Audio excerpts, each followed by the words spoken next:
Hi friends, good morning everybody. ఏంటి అనుకుంటున్నారే, Emmy tasty ఉండే పాలకూర రైస్ అండి. ఎలా ప్రిపేర్ చేద్దాం చూద్దామా.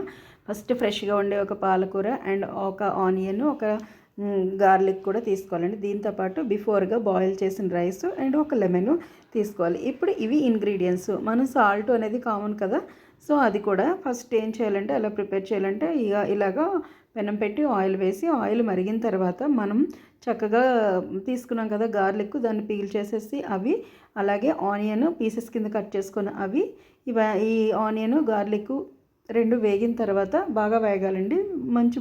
మంచి గోల్డ్ కలర్ వచ్చే వరకు వేగిన తర్వాత మనం ఏం చేయాలంటే, ఇది వేగే లోపల పాలకూర అనేది మంచిగా వాష్ చేసుకొని కట్ చేసుకున్న తర్వాత ఇవి బాగా వేగిన తర్వాత ఈ పాలకూరను కూడా అందులో వేసి బాగా వేపాలండి. బాగా వేగిన తర్వాత చిన్న సాల్ట్ కూడా వేయాలండి. ఇది వేగేటప్పుడు మంచిగా సాల్ట్ వేసి, కొంచెం సాల్ట్ వేసుకోవాలి, ఎందుకంటే ఆల్రెడీ రైస్ చేసేటప్పుడు మళ్ళీ వేస్తాం కదా. సో ఈ పేస్ట్కనే కొంచెం సాల్ట్ వేసేసి మంచిగా కలిపి బాగా వేగిన తర్వాత స్టవ్ ఆఫ్ చేయాలి. ఈ స్టవ్ ఆఫ్ చేసి చల్లారిన తర్వాత దీన్ని ఒక మిక్సీ బౌల్లో తీసుకొని మనం పాలక్ పేస్ట్ అనేది ప్రిపేర్ చేసుకుంటామండి. ఇది చల్లారి ఈ మిక్సీలోని వేసి ఈ పేస్ట్ అనేది ప్రిపేర్ చేసి పక్కన పెడతాం. ఇప్పుడు పాలక్ రైస్ తయారు చేసే విధానం చూడండి. ఇలాగా మనం పెనం పెట్టి అందులో ఆయిల్ వేసి మరిగిన తర్వాత మినపప్పు, ఆవాలు, శనగపప్పు వేయాలి. శనగపప్పు మంచి టేస్ట్ ఇస్తుంది, కంపల్సరీగా వేయాలండి. ఇది వేగిన తర్వాత గ్రీన్ చిల్లీ పీసెస్ వేసుకోవాలి. ఆ గ్రీన్ చిల్లీ పీసెస్ కూడా మనం మంచిగా వేగిన తర్వాత మనం బిఫోర్గా పేస్ట్ అనేది రెడీ చేసుకున్నాం కదా, పాలకూర పేస్ట్, దాన్ని కూడా ఇందులో వేసేసి మంచిగా వేపాలి.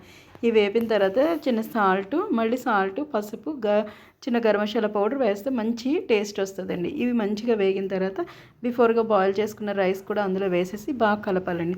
కలిపిన తర్వాత ఇంకొకటి నేను ఇంగ్రీడియంట్ దాంట్లో చెప్పడం మర్చిపోయాను, జీడిపప్పు అండి.